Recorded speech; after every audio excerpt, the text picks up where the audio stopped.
So today I'll share some honest advice on how to grow your chest. So most people understand chest training completely wrong, and today I'll fix your understanding of the chest muscle and the chest training and I'll help you grow it. So myth number one, the anatomy of the chest muscle. So most people have been taught chest and muscle anatomy completely wrong. Let me guess, you probably believe that there is an upper chest, a middle chest, and a lower chest, and they're all three equally big. That's what they tell you in the YouTube thumbnails, right? However, yeah, you've probably been taught this. This is like I didn't want to show anyone's face, but this is basically what everyone thinks. You have the upper chest, middle chest, and the lower chest. This is wrong. So, your chest has three heads: the clavicular, the sternocostal, and the abdominal head. And the right anatomy would actually be this. So, the abdominal head is even smaller in reality, and some people don't even have it. Some people don't even have it, but this is still the best anatomy pick I could find. The clavicular head is even slightly smaller in reality, I'll say maybe about this. But like I said, best picture I could find. So about 75% or maybe even 80% of the chest is made of the sternocostal head. The sternocostal head is very simple, this big chest muscle. Obviously the sternocostal head has fibers that are lower and fibers that are higher. But it's the one head. It's basically what people would say the mid-chest. So if you would go back to this, the mid-chest would be from here all the way to here, right? So fix this. Please don't think that your upper chest is equally as big as your mid-chest, okay? Think of it like this. Remember this picture. So,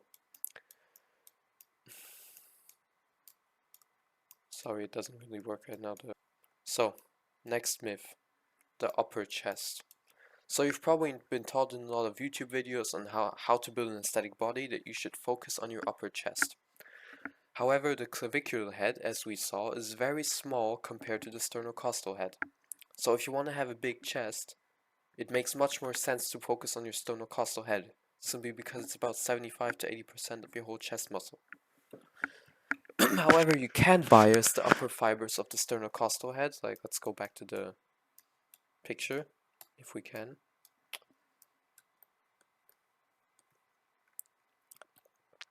So your sternocostal head has, as we see, these are the fibers, lower fibers and upper fibers.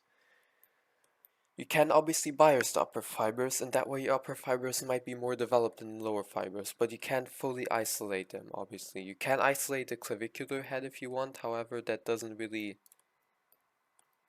make that much sense. So, however, your clavicular head actually gets worked in normal pressing enough, so basically when you do normal bench press or push-ups or dips and whatever, and even in overhead pressing. So if you do a shoulder press, the clavicular head also gets some work done. So biomechanical function of the chest muscle. I'm no scientist, and I'm not going to make this too complicated. I'm just going to make it simple for you guys to understand. So all three heads participate in internal rotation, which is basically, you have to imagine following. You have an arm like this, right? This is neutral. This would be supinated. This would be internally rotated. Internal rotation, abduction, which is bringing your arm like this, and shoulder abduction, right? So to not make it too complicated, when you do a horizontal press, widen your elbows and widen your grip so that your elbows are at about 60 degrees. Don't go 90 degrees, I've heard it can cause shoulder pain, and I think it does. There hasn't been enough research on that, but if it feels uncomfortable, just find the position it feels most comfortable for you. For most guys, it's going to be around 60 degrees. So the clavicular head performs shoulder flexion, basically raising your arm in front of you. Best works with a supinated grip or a neutral grip, right? That's why it gets worked in a shoulder press. So, let's start with what not to do to grow your chest. Is to have 10 different chest exercises like flies and incline flies and decline pressing and incline pressing and all of this stuff. This is very unnecessary. If you're a natural person who's looking to build proper muscle and proper strength, this is unnecessary, okay?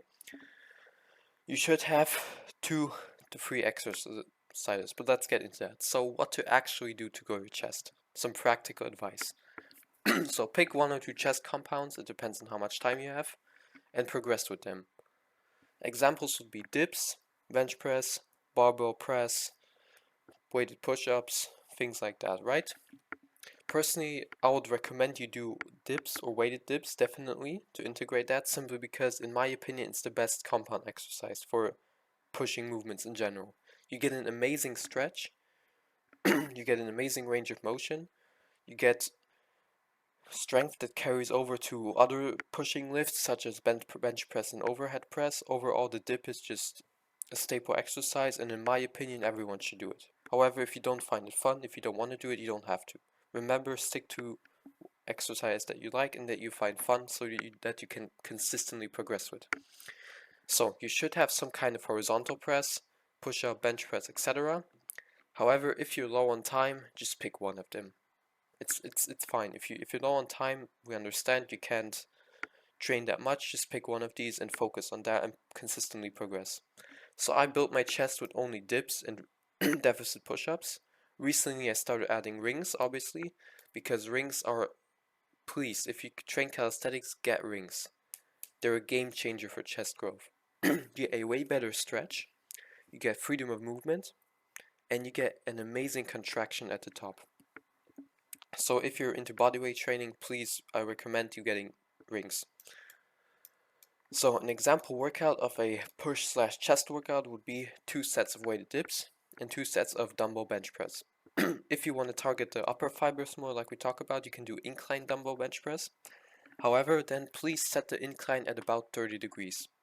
Because for most guys, when they bench, they actually create an arch. And if you have an incline of 50 degrees, you might eliminate that incline with your arch. So to make sure that you're actually pressing in an incline, make it about 30 degrees. Set the bench at 30 degrees. Whatever that is in your gym, I don't know. Right, so, conclusion. This has been a quite short video, simply because growing your chest is actually very simple. And that's what I would also recommend you to do. Please keep it simple. Pick 1 or 2 chest combo movements and stick to them long term.